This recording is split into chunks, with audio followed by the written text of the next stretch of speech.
Olá, bom dia. O Ministério da Saúde vai ajudar estados e municípios a criarem alternativas para saírem do isolamento social. Será levada em consideração a realidade local de cada região do país. Lançado o Pro Brasil, a meta é investir em projetos de infraestrutura para garantir a retomada econômica depois da pandemia. E veja também, mais de 16 mil brasileiros que estavam no exterior quando começou a crise do coronavírus já conseguiram retornar ao Brasil com apoio do Itamaraty. Hoje é quinta-feira, 23 de abril de 2020. O Brasil em Dia começa agora.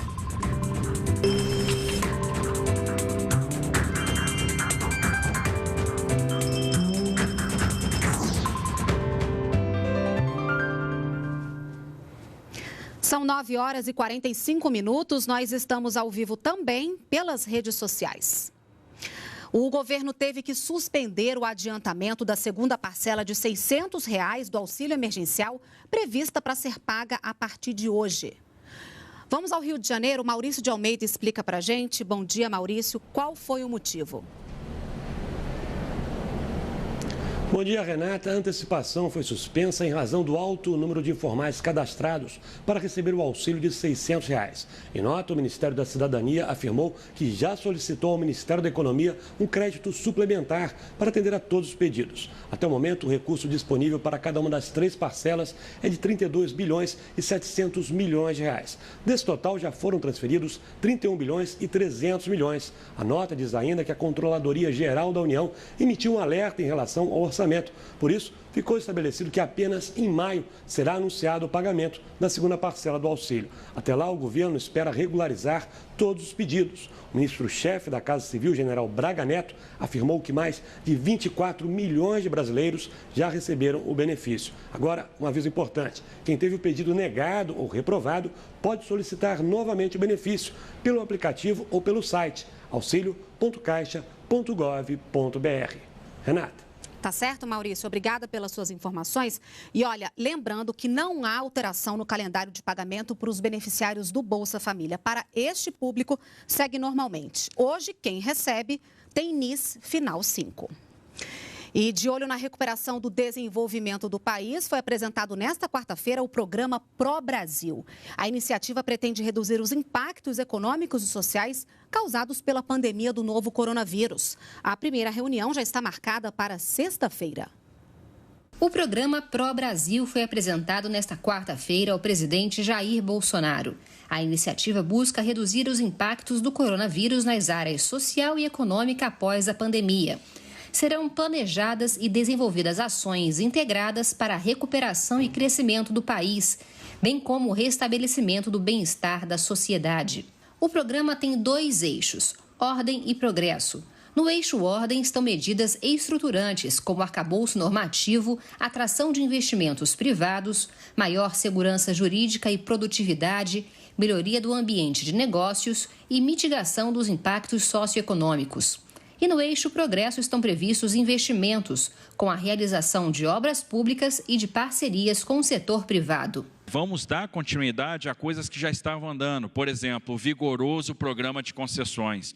E é por isso que tem a vertente do programa Ordem, que é a vertente que vai tratar da regulação, que vai tratar do suporte legislativo para que a gente atue no ambiente de negócios. E a vertente Progresso, essa se divide em 2. Nós vamos ter aquilo que vai ser feito com o capital privado, então serão aí investimentos em concessões e aquilo que será feito por meio de obra pública, e aí a gente fala, estima um valor de 30 bi. A primeira reunião do grupo de trabalho está prevista para sexta-feira. Segundo o cronograma de trabalho, o programa será estruturado de maio a julho. O detalhamento dos projetos será feito de agosto a setembro. A implantação em larga escala a partir de outubro. O monitoramento e o resultado dos projetos serão constantes. A finalidade é voltar, gerar empregos, recuperar infraestrutura e dar a possibilidade do Brasil recuperar toda essa perda que nós tivemos para poder, daqui a um ano, ele continuar naquele processo que já vinha sendo estabelecido pelo governo Bolsonaro de retomada, de crescimento do país como um todo. E para buscar o equilíbrio das contas com a dívida pública que cresce com a crise do coronavírus, o governo pretende retomar o programa de desestatizações e concessões ainda este ano. Entre as medidas está atrair investimentos privados e reduzir o tamanho do Estado. O Ministério da Economia defende a venda de ativos da União, como imóveis, a aprovação de reformas como a tributária e a administrativa, para retomar o crescimento da economia pós-pandemia da Covid-19. Se é necessário manter como estatal algumas empresas, que se mantenham. Essa é uma decisão de governo. Mas também, se for melhor para o pagador de impostos que sejam reduzidos o número de estatais, que assim seja.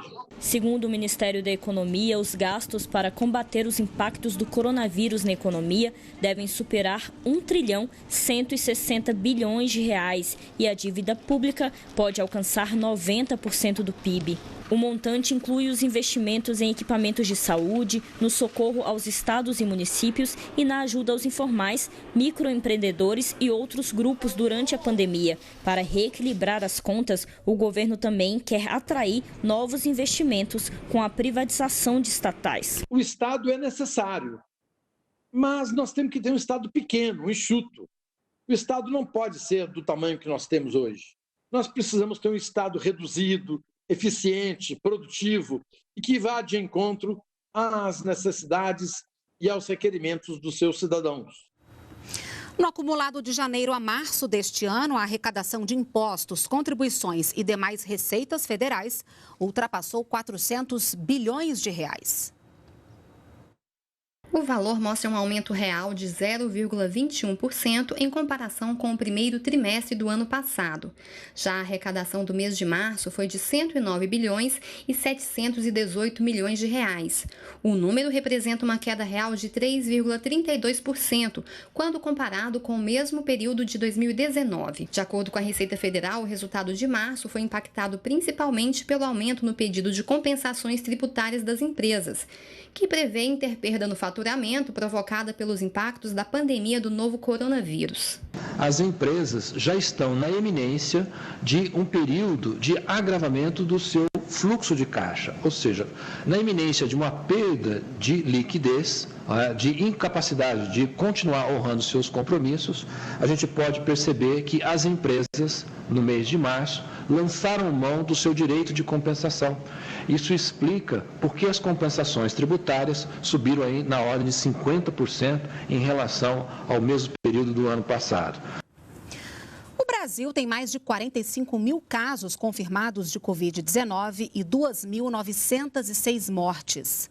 O ministro da Saúde, Nelson Teich, apresentou as novas estratégias de trabalho para combater o novo coronavírus. Entre as medidas está a elaboração de um documento para ajudar estados e municípios a tomarem as decisões para flexibilizar o distanciamento social. O ministro da Saúde, Nelson Teich, anunciou o nome do general Eduardo Pazuello para o cargo de secretário executivo do Ministério da Saúde e disse que, neste momento de pandemia, ele e sua equipe vão focar em 3 áreas: informação, infraestrutura e na elaboração de uma diretriz que deve ser entregue na próxima semana para auxiliar os estados e municípios nas medidas de flexibilização do distanciamento social. É impossível um país sobreviver um ano e meio parado. O afastamento é uma medida absolutamente natural e lógica na largada, mas ele não pode não estar acompanhado de um programa de saída. Isso é o que a gente vai desenhar.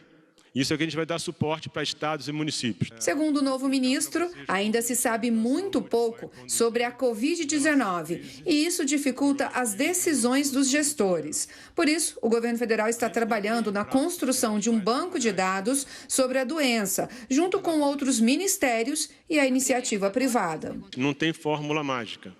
E quase sempre as soluções não são boas ou ruins, elas são bem usadas ou mal usadas. Então, o que a gente tem que fazer é saber usar com sabedoria o que a gente tem na mão. Vou dar um exemplo para vocês. A gente fala em teste em massa. Não tem teste em massa. Se vocês imaginarem a Coreia do Sul, que é uma referência, eles fizeram 11 mil testes por milhão de pessoas. Isso não é teste da população, isso não é teste em massa. O que você tem que fazer quando você usa o teste é mapear a população de tal forma, isso está sendo feito já, isso já está acontecendo, para que a tua amostra reflita a população. O governo federal também anunciou que deve chegar na próxima segunda-feira ao Brasil o primeiro avião com 17 milhões de máscaras compradas na China. Estão previstos cerca de 40 voos nos próximos dias, vindos de lá com equipamentos de proteção individual. E 83 profissionais de saúde foram convocados nesta quarta-feira para trabalharem em Manaus. E o Ministério da Saúde vai dar apoio psicológico aos profissionais de saúde que estão na linha de frente do coronavírus. Vamos a São Paulo, a repórter Priscila Kersh tem os detalhes para a gente. Priscila, bom dia. Como é que esse serviço vai funcionar? Bom dia, Renata. Bom dia a todos. O atendimento psicológico será feito por teleconsulta entre maio e setembro e destinado a profissionais de saúde que sentirem algum sofrimento psíquico, como ansiedade, irritabilidade e depressão. O projeto será realizado em parceria com o Hospital das Clínicas de Porto Alegre e a seleção dos profissionais de psicologia e psiquiatria será feita por edital. Ao todo, serão investidos R$ 2.300.000. Agora, sobre testes para diagnóstico da Covid-19. 500 mil de testes PT-PCR de biologia molecular comprados pelo Ministério da Saúde via Organização Pan-Americana da Saúde chegaram ao Brasil ontem. Eles começam a ser distribuídos para os estados brasileiros ainda essa semana. No total, foram adquiridos 10 milhões de testes que chegaram da Coreia do Sul de forma escalonada até o início de setembro. Renata. Obrigada, Priscila, pelas suas informações, direto de São Paulo. Mais de 16 mil brasileiros que estavam no exterior quando começou a pandemia de Covid-19 já conseguiram retornar ao Brasil com o apoio do Ministério das Relações Exteriores. De acordo com o governo federal, os últimos repatriados vieram dos Emirados Árabes Unidos, da França e da Bolívia. Os brasileiros que precisam de auxílio para retornar ao país devem preencher um formulário de assistência consular no site do Itamaraty, em portalconsular.itamaraty.gov.br. E pelas redes sociais, o presidente Jair Bolsonaro reforçou que todo esse trabalho de repatriação tem sido feito a partir de uma articulação envolvendo o Ministério das Relações Exteriores e companhias aéreas, incluindo o fretamento de voos em alguns casos. E nesse momento de isolamento social, a Agência Nacional de Transportes Terrestres, a ANTT, determinou regras para o transporte interestadual de passageiros e cargas. O transporte interestadual de passageiros está em operação em todo o país. A ANTT informou que o serviço está mantido principalmente para atender o deslocamento de pessoas que trabalham em hospitais, supermercados e outros serviços essenciais. A agência definiu algumas regras para o enfrentamento da pandemia do coronavírus. Entre elas, reduziu a frequência de horários das viagens e estabeleceu para as empresas de transporte maior rigor na higienização dos veículos.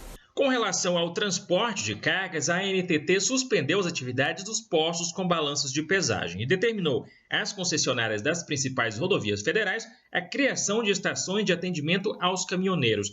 Nesses locais, os motoristas vão passar por medições de temperatura e receber orientações sobre a Covid-19. As regras são fiscalizadas pela Polícia Rodoviária Federal. O transporte internacional de passageiros via terrestre está proibido pelo menos até a segunda quinzena do mês de maio. A suspensão vale para o transporte de fretamento e semiurbano em região de fronteira, realizado por empresas brasileiras e estrangeiras.